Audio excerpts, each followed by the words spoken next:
So, you're a Cleveland Browns fan. Just how big of a fan are you? Do you deserve a seat at the Dawgs Table? Well, you're here, aren't you? The best fans, the most patient fans in the league. This is the Dawgs Table. Touchdown, Shabalama Hub! If you're obnoxious, opinionated, over the top, and you live for the Browns... 45-40, run, William, run! 20, 15, 10, 5, touchdown! Welcome to your new family, the Dawgs Table, an official Dawgs By Nature podcast on the SB Nation and Vox Media Podcast Network. Let's do this. Welcome to the Dawgs Table. Now your hosts, Craig Fountain and Ryan Angelo. Let's go! Let's go! What's up, everybody? It's Craig Fountain and Ryan Angelo with the Dawgs Table for Dawgs By Nature, SB Nation, and Vox Media. We have a special show today. Ryan, how's it going, bud? It's good, buddy. Tuesday and big show for the viewers today. I'm excited. Yeah, absolutely. We have a special guest today. We are going to talk Browns. We're going to go over some free agency stuff, some draft stuff, maybe take a look at the AFC North QB situation. Stick around for the overtime show where you, the viewers, can interact with us. You can ask comments on YouTube and Facebook if you're watching live, and even join the show to chat with us face to face. Let's welcome our special guest today. It is former Ohio State Buckeye and NFL safety, Tyvis Powell. How you doing, Tyvis? Oh, I'm ready to go. Let's do it. Let's go. He was getting so pumped up down there. He was like, I got that Rocky music going. Let's go. Love it, bro. So everybody's got to go nuts right now on social media because of all the reporting going around a decision that the Baltimore Ravens have to make that could effectively change the landscape of the AFC North in the coming years. I mean, really, this is a huge decision that's going to affect everybody in the division. We have Joe Burrow in Cincinnati. Presumably, we have Kenny Pickett in Pittsburgh. We have Deshaun Watson in Cleveland. The question mark is Lamar Jackson in Baltimore. And today they put the franchise tag on him. And all these teams are coming out and they're already saying, hey, we're not even taking a look at this. We're not interested. Teams that were in on the Deshaun Watson sweepstakes, you have Carolina saying nope. You have Atlanta saying nope. You have Miami saying no. I'm not buying it. Tyvis, what's your thoughts? What's going to happen here? I think what'll happen is these teams are going to go back to their offices. They're going to go do their homework on these draft picks because right now, you're looking at it. If you're a quarterback needy team, you're looking at where you sit in the draft. You're looking at these prospects. So the top four right now, you'll have CJ Stroud, Bryce Young, Anthony Richardson, and Will Levis. You'll look at those four guys and you'll say to yourselves, hey, is this a guy that we can build a franchise around? Does he have enough talent that we believe in? It might not look good this year, but can we turn him into the prospect or to the guy, the franchise guy that we need him to be? If the answer is yes, they'll stay put and they'll find a way to, keep their first round picks or move up in the draft and get these guys. If the answer is no, now you have to look in free agency. You have to look at what other quarterbacks are out there. You got A-Rod. And then it comes down to just, do you believe, when you look at Lamar Jackson, can you win a Super Bowl with Lamar Jackson as your quarterback? That's ultimately the question that it comes down to. If you believe in that, then he's certainly worth 2 first-round picks if you believe that he's that guy. If you don't believe he's that guy, then honestly, you'll just take those picks and you'll look to build your team and find a quarterback elsewhere. I think Baltimore did the right thing with this. I think it's a great decision by them. You got a guy who has been hurt for the last 2 seasons. Although, Lamar is, unbelievable. At his first couple of games this year, he was unbelievable. I only know this because he on my fantasy team, and he lit it up. He lit it up. So I knew that he was something special, but you can't take away from the fact that he did get hurt for the past 2 seasons. And if a team, and if you're gonna, the whole contract thing, it's hard to pay a guy who hasn't finished the season in 2 years. How do you justify paying that? You got a guy who comes in, like Tyler Huntley. He comes in. No, he's not Lamar Jackson in any aspect, but he was good enough to almost beat Cincinnati. They were a fumble away from knocking Cincinnati off in the playoffs. So I think the Ravens are looking at it like, if somebody wants to give us 2 first-round picks for Lamar, we'll take that. We'll run a year with Tyler Huntley. We got a defense that's good enough to keep us in games. And Tyler Huntley was obviously good enough to win some games last year. So I think they'll feel like, we'll give Tyler Huntley this 1 year. If we get 2 picks, and we'll draft a quarterback next year or something like that. So I think that's just the approach that the Baltimore Ravens are taking. Yeah, and in Huntley, I mean, he's not Lamar Jackson, but is a Browns fan watching us face him when we have. I wasn't comfortable.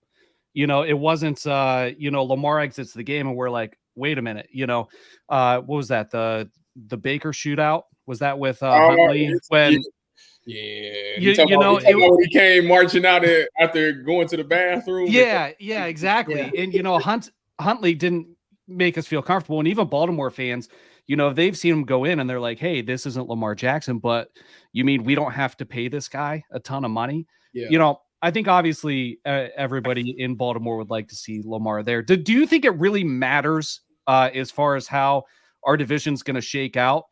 I mean, is it that important to us as Browns fans? Yeah, I mean, Lamar obviously is a huge weapon over there. And anytime we got to play against him, that's something certainly that you got to keep on your mind. If Lamar leaves, I wouldn't say that the Baltimore Ravens are going to crash and burn, because for the history of Baltimore, they've always been predicated on their defense, and their defense is still solid. Obviously, they need to get another corner over there because Marcus Peters look like he need to go ahead and head on out. But outside of that, that defense is going to keep them in games. So it is always going to be a dogfight against Baltimore. But the thing that's interesting is that all of this is going on, and they just got a new offensive coordinator. Todd Monken, I think his name is, from former Cleveland Brown. Yeah. Isn't that how it always goes? Right. Yeah. So he's an air it out type of guy. So it's interesting. I would like to see Lamar run it back one more year. I think Baltimore should keep him this year. Really build up that wide receiver room. Because it's not that I don't think that they don't have the talent. It's just that they always get hurt. You think about their wide receivers, they're always hurt. You think about the running backs, they get hurt as the year goes on. And when Lamar was at his best is when the running game was really good. When he had healthy running backs, it was so hard to stop that run game because you didn't know if he was going to pull it or if you knew those running backs was going to be effective in the run game.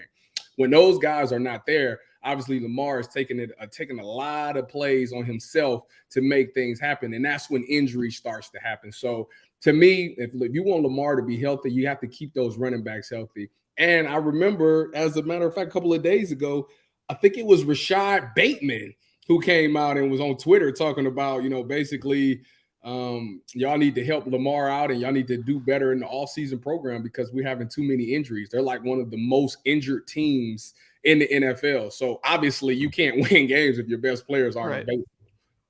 Absolutely. And, I think for me, the most interesting thing is to see how true or how vast this ripple effect of the Deshaun Watson deal actually, has an impact, what kind of an impact it actually has on the NFL. Not that the QB market is normal anyways. I mean, we just saw Derek Carr reportedly get $150 million over 4 years. We saw Daniel Jones today sign an extension for $40 million a year, where, Deshaun's 46 with like a 54 cap hit this year or something like that. Yep. So it's not just Deshaun that's pushing these limits, but Lamar Jackson is kind of in between a rock and a hard place because he has a chance to cash in. At the same time, he could be doing himself a disservice by making 36 million 1 year playing the Kirk Cousins game of chicken with Baltimore. So it'll be interesting to see how that shakes out. Geno Smith too. He cashed. Geno Smith got paid, man. Geno Smith got paid. Well deserved. Good for Geno, man. Yeah. He man, what a comeback. What a comeback he had this year. Now, let's get more onto the subject of the Browns themselves. We have free agency coming up. It's rapidly approaching. Actually, you know what? Before we get on that, somebody in the comments just mentioned contract restructuring. And I kind of want to set something straight here because I am seeing a lot of misinformation on that. So if you happen to stumble upon this, here's kind of how this goes. There was a lot of reports coming out over this past week about Deshaun Watson being willing to restructure his contract for the Browns. Now, there are two types of restructures. The most likely type of restructure in this scenario is actually not, it's up to the team. The team can do it whether or not the player likes it. It's called a simple restructure. Essentially, they convert money that's being made into a signing bonus, and it lessens the cap hit. There's also something called a maximum restructure, where they increase the amount of cap space by restructuring the deal, and actually they can add void years. We saw this when they signed Jadeveon Clowney. It was a 1-year deal, but really it was like a 3 or 4 year deal, and they added void years where he's not on the team, and the cap hit just gets spread amongst 3 or 4 years instead of 1. That does require the player's permission. Now, with the Browns and their effective cap space, they are technically over the cap right now. With a simple restructure of whatever the player they want to on the roster, if they did a simple restructure for every player on the roster, they can actually free up to $76 million in cap space. The maximum amount of cap space they can free up with maximum restructures is over $90 million. Now, this realistically isn't going to happen. If you've watched the show before, I've talked about kicking the can down the road. It doesn't always work. The Saints have been in salary cap hell for close to a decade. If they maximum restructured everybody on the roster, they'd have $31 million in cap space. We can free more than that up right now with just a simple restructure of Deshaun. Okay, so you can use it. It's a tool in a loophole, but you can't abuse it or it's going to bite you down the road. So long story short, we are going to restructure contracts. Deshaun's a candidate. Myles Garrett's a good candidate. Amari Cooper's a good candidate based on how their contracts are restructured. So just a little bit of, everybody's like, well, hopefully they restructure. Hopefully Deshaun lets them, this and that and the other. Don't worry. It's going to happen. That's how they're going to free up the cap space. Am I missing anything, Tyvis? No, you hit it perfect. Okay. All right. Okay, sorry, got a little off track there. I'm interested because free agency is rapidly approaching. We are going to see some of this cap space start to free up. These things are going to start coming out exactly how they're going to do this with those contracts. Now, is there any free agents in particular, Tyvis, that you would love to see the Browns engage in free agency? Yeah. I wish was like everybody else. Obviously, I don't know if my boy Draymond Jones got franchise tag in Denver or not. But Javon Hargraves is always one. It was a guy that I actually trained with in Exos when we were coming out in the draft. Really good guy. Obviously, he played with Schwartz, got a championship over there. So he is a guy that's perfectly to come in and, be able to be a voice in the locker room. Obviously, people will gravitate to him because he has the knowledge of Jim Schwartz's defense already. At the linebacker position, I'm not. I want to say Kendrickson because he just got released. I do understand that he is a little older, but I think that this team that's what they need. We do so much as a Browns organization, always focusing on getting the young guy in there, getting those guys that can, give you service for a lot of years. And I think at some point you have to have at least some guy, a veteran in there that has some leadership to them. And I think Kendrickson is a guy who he was all pro before. Obviously he's really good in the run game, and that's something that we really needed last year. He said left tackle. That's funny. Barry's a regular on our show. He is not Jedrick Will's biggest fan. Man, what a divisive guy, right? A lot of people are the Jedrick Wills fan, but they picked up his fifth. Nah, we ain't getting Bobby. I don't think. Me knowing Bobby, I don't think he really want to come to this side. You heard it. You heard it here. No Bobby. Yeah. Bobby coming, but it would. Breaking if news. Bobby came, it would be perfect. It would be nice. It really would. He would make a huge difference. A guy that's a sure tackler, a true natural born leader. He'd be the perfect fit for the Browns, but I just don't think he's coming. Is that a weather thing? Is a veteran? Is that we're not close enough thing? When you get older in your career, you start thinking about the weather a lot. Because you don't want to play in the cold, so that has a lot to do with it. Yeah. All what right. about on the offensive side of the ball? That's what I'm interested. But on the offensive side of the ball, I just want a speedy receiver. I want a guy that, because I believe in my heart that they're going to address it with the second round pick. I know a lot of people think that they're going to go defensive tackle or defensive end. I personally think they're going to go wide receiver. And I hear that this wide receiver class isn't all that great as like it's been in these past couple of years. Having these guys in the first and second round coming in and making immediate impact. They say the depth of wide receiver and defensive tackle is just not there this year. So I think what they're going to do with that second pick is you got to get a guy who can make a game-changing play. I don't know how many of those guys will be left. If a Jalen Hyatt is there the second round, Downs is a good name. The kid from Cincinnati, I think his name is Scott. He's a really good name to watch. So I would love to get those guys in the second round. But if I'm addressing it through free agency, I'm getting a speedy guy. Like I say, Paris Campbell is a guy who – he spent, obviously, I'm a little biased because I played with him at O State. But, I was going to ask you about that one. Yeah. Listen, I just spent the whole week with him. He's definitely open to the idea. He's a guy that if breaking news. Yeah, if he came to the Browns, he's a guy who's not going to break the bank. He hasn't been healthy in his career, but last year was his first year where he, played 17 games. He's still got that blazing 4.3 speed. So he could guy that could you could throw him a bubble. He can make it a 6 or 7 yard play. He can stretch the field, which is something that we need. And like I say, he still leaves things open so you can make other moves in free agency. So him or Marquise Goodwin, another guy that I played with when I was in San Fran. He's a little up there in the age now, but he came off of one of his most productive seasons in Seattle with Geno Smith, and he looked really good. Like I say, an Olympian guy with Olympian speed, that's what better can you ask for? Yeah, you can't beat that. I've been pounding on the table for a certain guy. I want your opinion because it was falling on deaf ears until this past week where somehow his name started circulating a little bit amongst Browns fans. Mecole Hardman. What do you think about a guy like Mecole Hardman?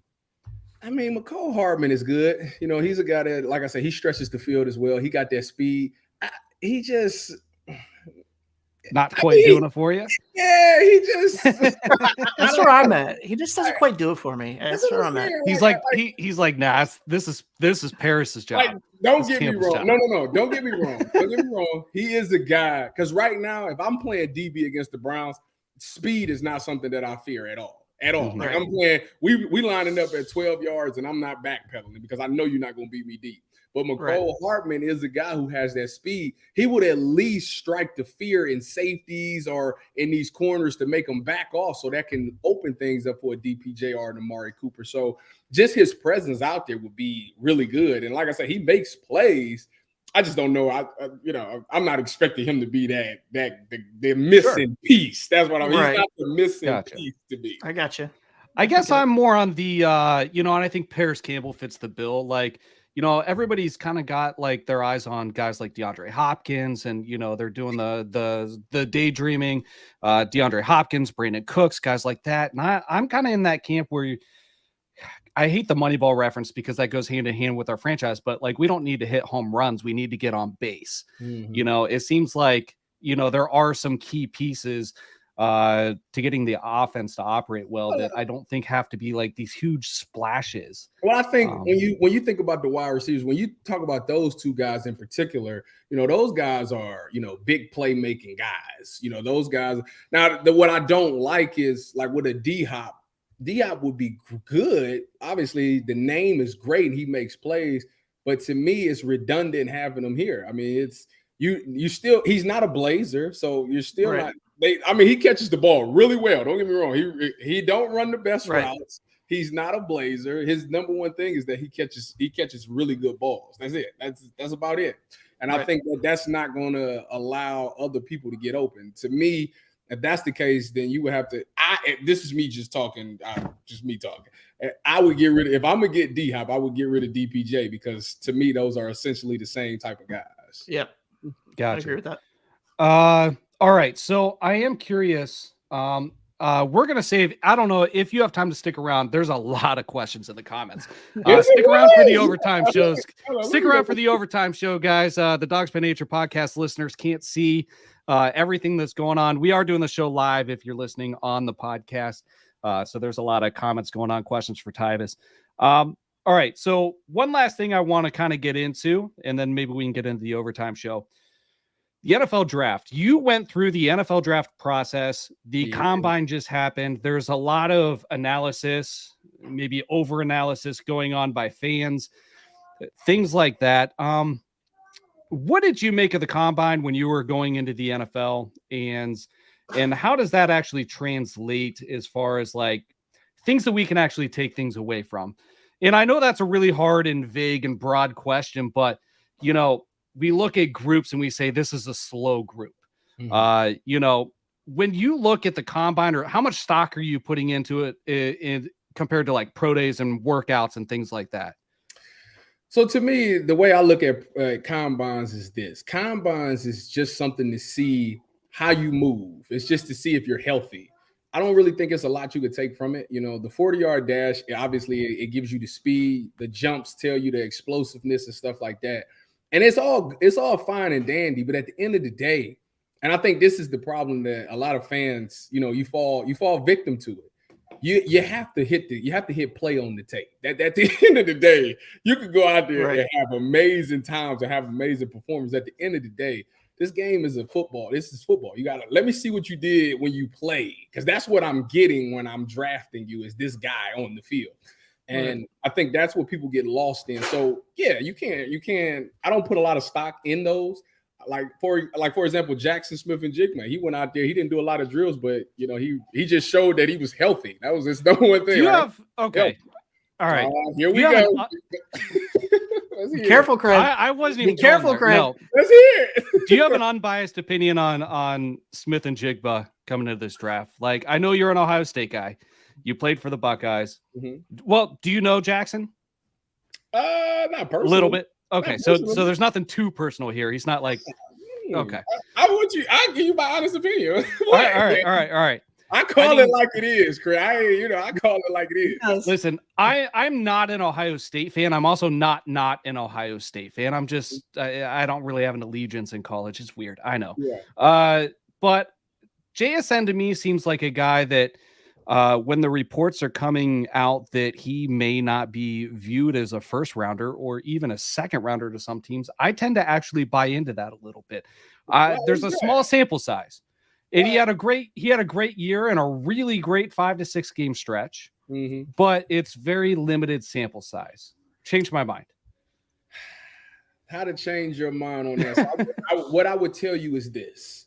I would tell you that he was playing amongst 2 first-round, actually 3 first-round wide receivers at one point in time. He was so good that he made another first-round receiver have to transfer out because he wasn't going to play over him. So that's one thing right there. As he got into this season where he had this really good season, he shined the brightest over a Garrett Wilson and a Chris Olave. You know, they obviously, you know, those 2 guys were the big fish coming into the season, and nobody really knew about Jackson Smith-Njigba. So he had that going for him. Defenses were not thinking, we got to worry about JSN. They were thinking we needed to stop Chris Olave and Garrett Wilson. However, he diced up those other teams so bad. And when you ask Garrett and you ask Chris, who was the best receiver out of those 3, they will both unanimously say JSN. Now, the only thing I would say about JSN that kind of scares me a little bit is the fact that I don't know how fast he really is. And I think that has something to do with why he didn't run that 40 at the combine. I think the 40-yard dash to me, what I found out from doing it, is really about technique. If your technique is right, you can run 4.4. I did it. I ran a 4.4 because it was all technique. I knew exactly what to do to hit a 4.4. And if you don't have that technique down, don't put your hand down on that line. If you ain't running 4.4, don't put your hand down on that line. I think he knew that. So it'll be interesting to see what he runs in pro day. But I think Jackson Smith-Njigba is a baller because one thing about him, Craig, is when you turn that tape on, it's undeniable. Now, you can question his health. You can question, you know, whether or not he quit on his team or not, which I think that's baloney. If you know the background of that story, you would definitely say he didn't quit on his team.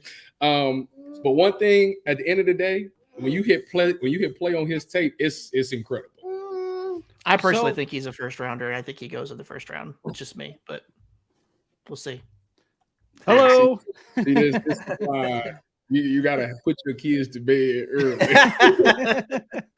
All right. So JSN is available at 42, and so is Hyatt. Who are you taking? Oh, that's actually a good question. See, Jalen Hyatt is the deep threat that you want. Obviously, his combine numbers is crazy. He was a big playmaking guy. But Jackson Smith and Jigma, if you're going to utilize him, if you're going to utilize him in the slot, like you want a slot receiver, his route running is unbelievable. He's like another Amari Cooper in the slot. Right. So I don't know. I think for the Cleveland Browns' sake, I would probably take Jalen Hyatt because that's the missing piece. You need that guy to stretch the field. But if you're talking about a pure playmaker, then I would go with JSN because he's more than just a one-trick pony. I think Jalen Hyatt is a deep ball threat. Obviously, if you watch his tape, it's a lot of verticals, a lot of running past guys. In the NFL, everybody's fast, so that stuff's not going to fly. I think if the Browns took JSN in the draft, that would be the end of David Bell in Cleveland.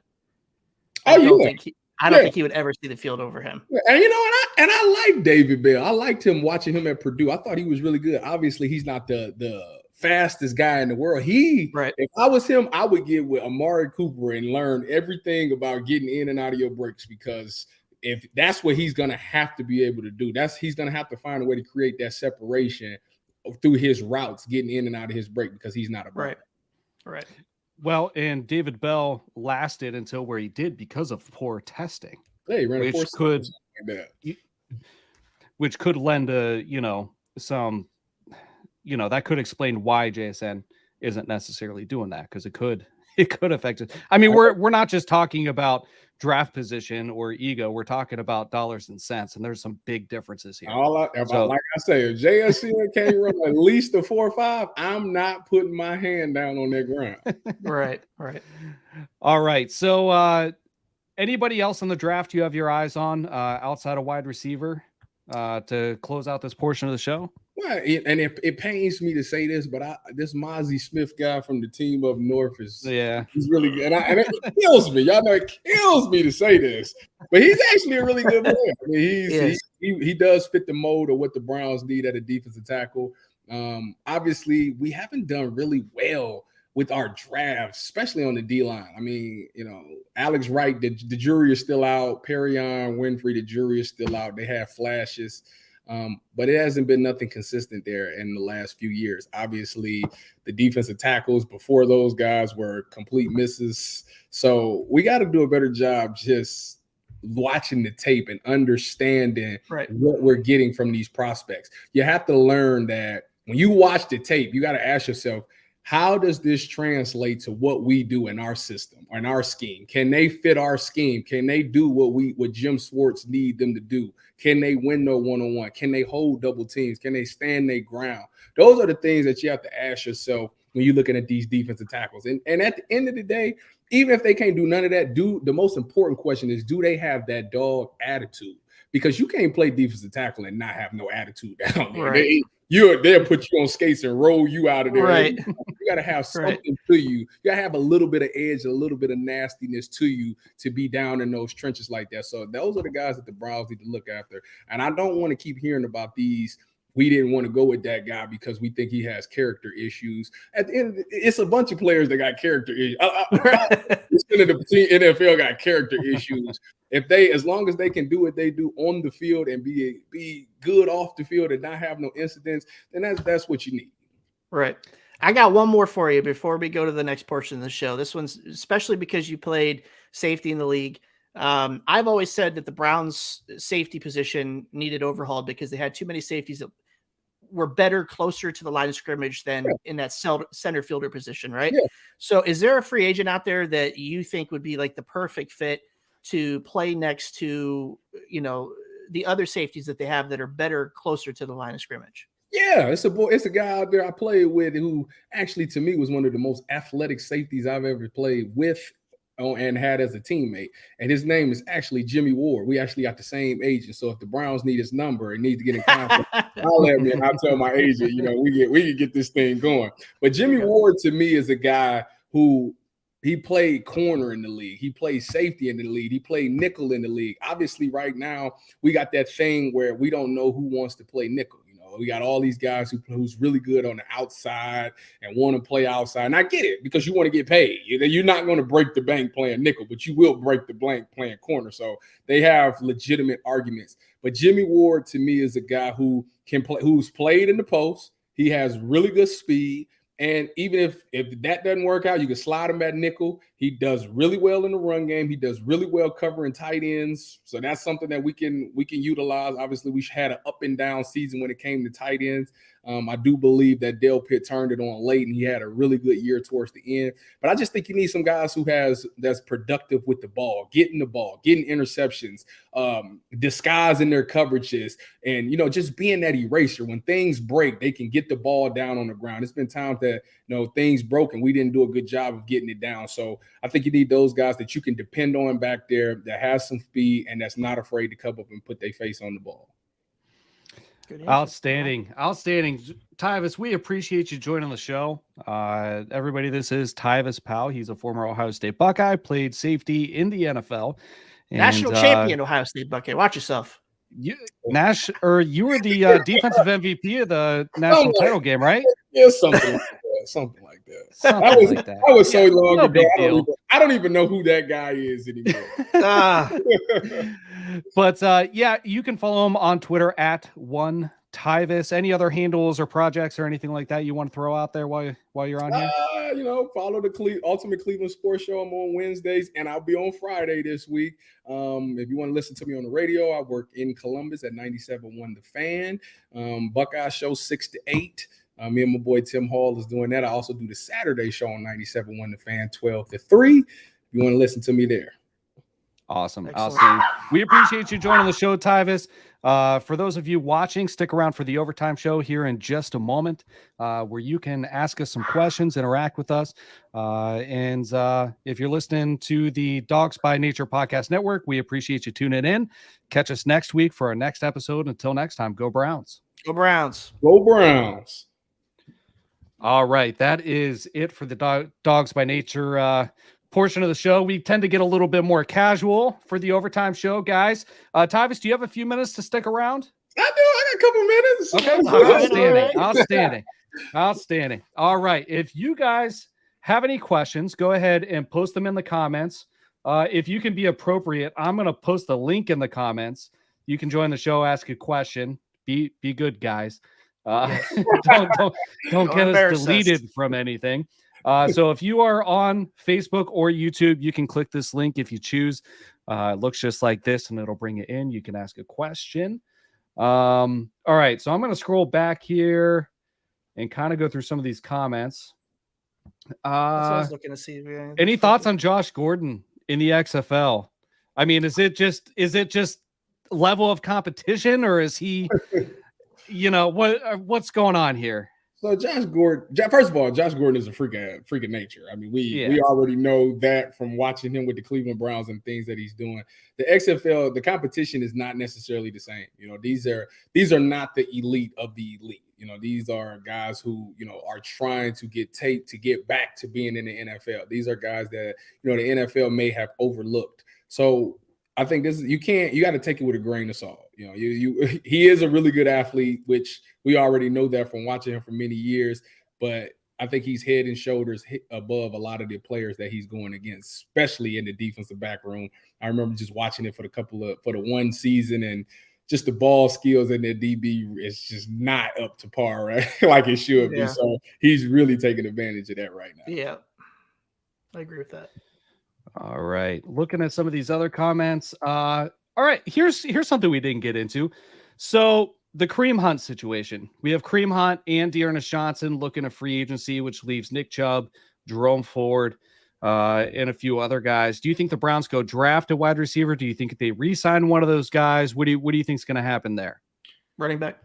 Well, to me, I think that they would try to re-sign Dearness Johnson. But to me, honestly, I think I would if they cared about those two guys, they let them two guys just walk, because it's no sense of holding them back, and letting them be on the bench or using them sparingly when these guys, have shown at times that they have potential to be NFL starting caliber running backs. So don't make them miss out on money opportunities because you want to just tuck them away on your roster. I think the Browns should do them a service and let both of them go. You got Nick Chubb and you got Jerome Ford, who, Jerome Ford is, from what we heard in camp and what we've seen in preseason, he looks really good. Obviously, as he develops and learns more from Nick Chubb, he'll be a guy. And you can just address that last running back somewhere in the draft. That is so my biggest wish list in this entire NFL draft is probably a mid to late round pick. And it's a guy that what's that? Is it the dude from Texas A&M? No, he actually fell on his face in the open field playing against Ohio State this year. His name's Kenny McIntosh out of Georgia. And he's a phenomenal pass catching back. I love the guy. I love watching him play. I don't know what it is. He caught my eye. I've been watching him. Why? But isn't that first of all, the question you need to ask yourself is this: is he good on special teams? Because that's, coming in, he'll be the third string running back. So that means that he has to be really good on special teams. Can he make an impact on special teams? Is the first question they're gonna ask. I really feel like he could fill the role they intended to fill with Demetric Felton. As a slot returner. Yeah, I mean, he was the third leading wide receiver on Georgia, and actually close to the end of the season, he was their second leading receiver. He was their leading touchdown scorer this year. He's good at running the football, but he was in a two-back, he was in a timeshare, and still kind of really, especially in the passing game, really made his mark in Georgia. So. What? They got a history of getting guys like that, so it wouldn't be shocking if they do get a guy like that. I mean, Craig's popping champagne if they draft him. I know. I don't know what it is. I'm not like a Georgia fan in particular. I don't have any bias there. Say Deuce Vaughn or something like that. I'll take him too. He's so all right. I want to bring in somebody. I'm sure he has a question. Ethan of the Going Nuclear show. How's it going, Ethan? All right, Craig, Ryan, Tyvis, good to talk to you. How's it going? It's wonderful, man. Wonderful. What do you got? All right, so Tyvis, talk to me about this, my man.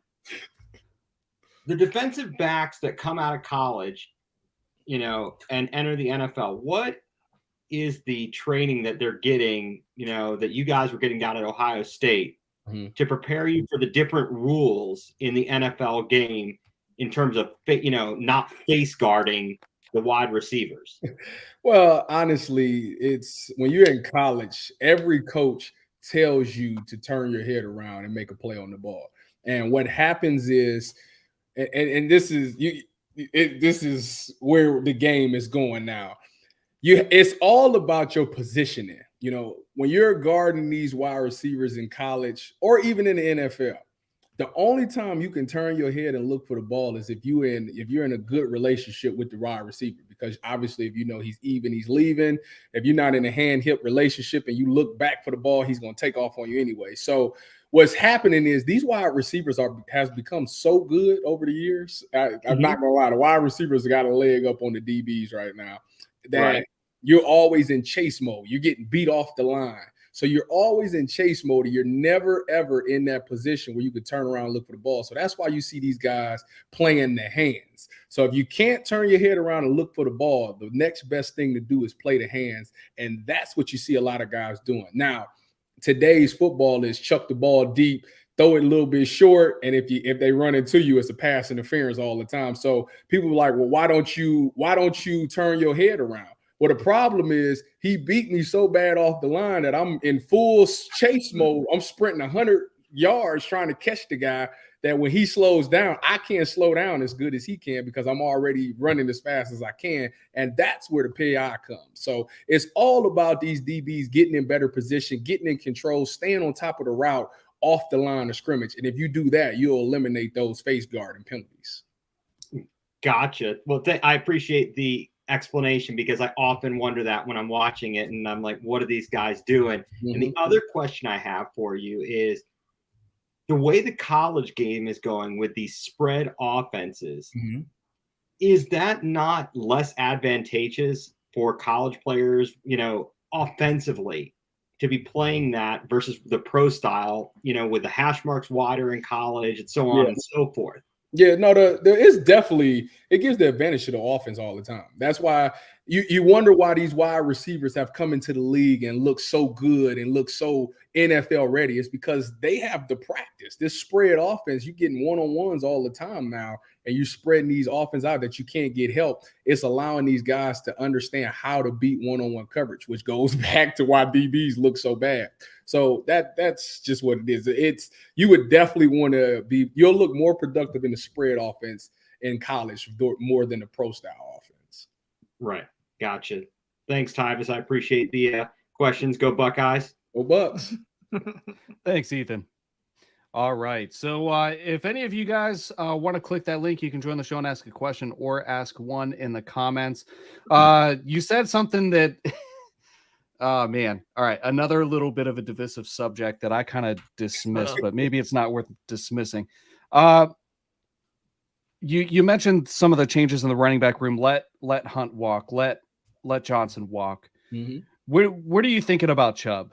I mean, it seems to be one of those things at first glance, I'm like, I'm not even going to dignify the idea of letting Chubb go via trade with a response. And then, we have a lot of folks doing some mental gymnastics about why that should happen. Yeah. What are your thoughts on that? My thoughts on first of all, it makes me laugh. It really do because I get. I was trying not to laugh presenting the question, but I get why they say what they say. I get it. I do.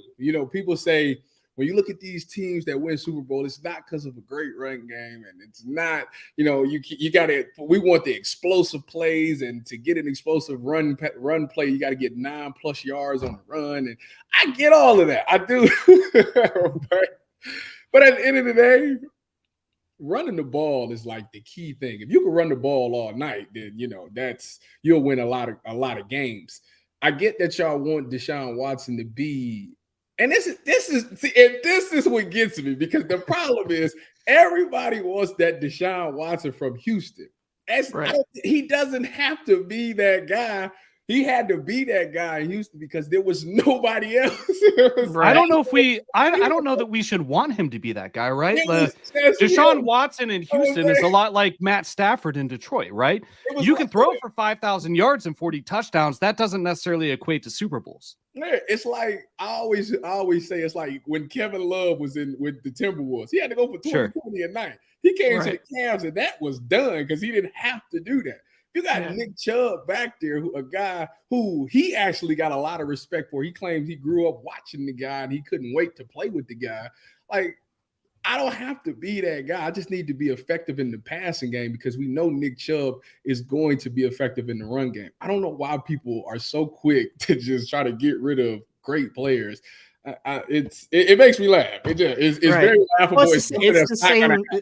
It's the same thought process as when you see him on Twitter or social media when there's an all-star or somebody that gets released or is available by trade. They're like, oh, no, we don't need them here. We don't need them here. I'm like, we're not a good enough football team at any point to say we don't need somebody or we shouldn't pursue somebody that's better than who we have. Yeah. Like that, it just blows my mind when I see that on Twitter. They're like, no, we don't need that guy or he's too expensive. I'm like, you have to spend money to win in the NFL. Like it's not a money ball baseball thing, like you have to spend some money here. And then I think about it makes Deshaun Watson's job easy. To me, the biggest pressure is on Kevin Stefanski. You got a great running back and you got a great quarterback. You got to find a way to make a balanced game plan to be able to utilize them both. They both need each other technically. Chubb needs Deshaun Watson to be really good in the pass game so they'll lighten the box up so he has one less guy to beat. Deshaun Watson needs Nick Chubb to have a really good game so they can load the box up and make the reads easier for him to make the pass play. So I don't understand why, if you got a two-headed monster like that, you don't want to get rid of that. What do you think of the talk about how the Browns are going to pass more and lean less on the running game? Now that we're talking about it, let me preface this by saying at the beginning of the season, into the middle of the season, Nick Chubb was on a historical pace when it comes to yardage in a season. He was on pace for 2,000 plus rushing yards. but he was doing it at a pace where his workload was actually less than pretty much any 2,000 plus yard rusher had ever would have finished, if that makes sense. So like the amount of carries he was pacing to get over 2,000 yards, out of all the guys that have done it, it would have been at the very bottom of the list. And you have guys like Derrick Henry, they're running the wheels off of him, right? More than 25 carries a game, things like that. We have guys carrying the ball 400 times a year, and we're upset that Nick Chubb's going to get close to 300 if he stays on pace. Do you think that we should be running the wheels off of him? Or do you think that we should be leaning less on him and giving him the ball 10, 12 times a game? I'm not saying we have to go Nick Chubb. We win if Nick Chubb gets 20 plus carries. I mean, it's a basic argument. That was the best stat going last year. It was. And I'm guilty of wanting that. And maybe that's the angle I took. But realistically, I think that if you're giving Nick Chubb the ball 20 times a game or more, then you're probably playing winning football, especially towards the end of games. Yeah, I think to me, the way I look at it is like this. You can't a lot of the times you can't go into these games with the set mindset of what you're going to do, how you're going to win this game. I think with the Cleveland Browns, too many times they went in there and said, we're going to win the game this way.